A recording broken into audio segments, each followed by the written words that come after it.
Welcome back to KTN Prime. I'm Jesse Rogers. Our sign language interpreter is Meresha Uwiti. Before we get to canvass the latest from the corridors of justice, let's bring you up to speed with some of the stories making headlines during the day.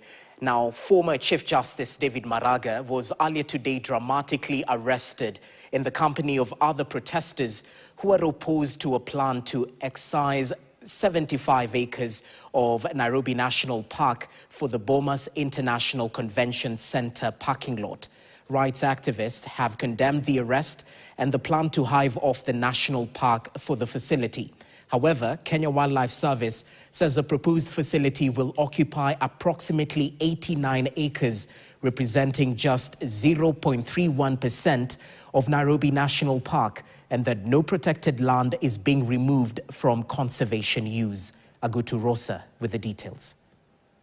The arrest of former Chief Justice David Maraga has sparked a lot of debate over governance and accountability. The arrest happened during the demonstrations against plan to excise more than 75 acres of Nairobi National Park.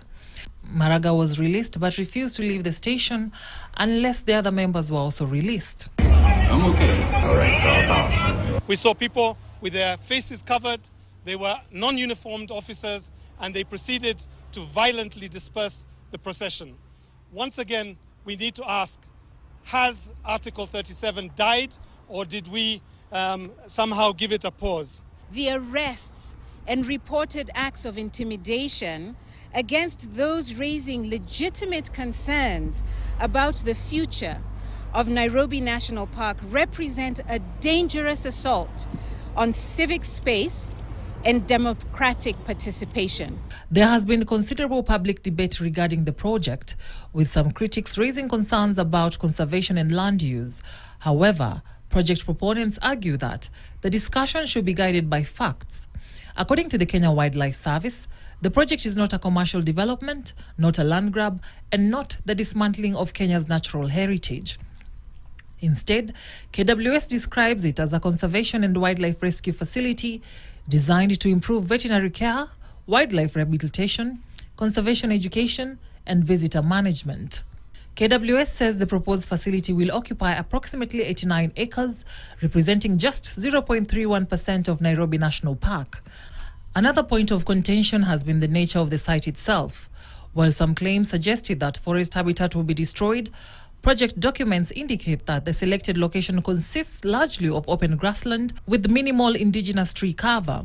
According to KWS, the existing Nairobi Animal Orphanage was established in 1964 and occupies 7.4 acres.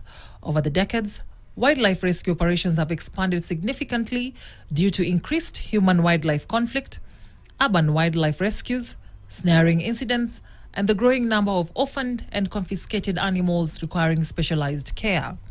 The new facility, valued at approximately 4 billion Kenya shillings, is expected to include modern wildlife hospitals, advanced veterinary care, quarantine and nursery facilities, rehabilitation zones, conservation education centers, outdoor classrooms, and improved visitor infrastructure.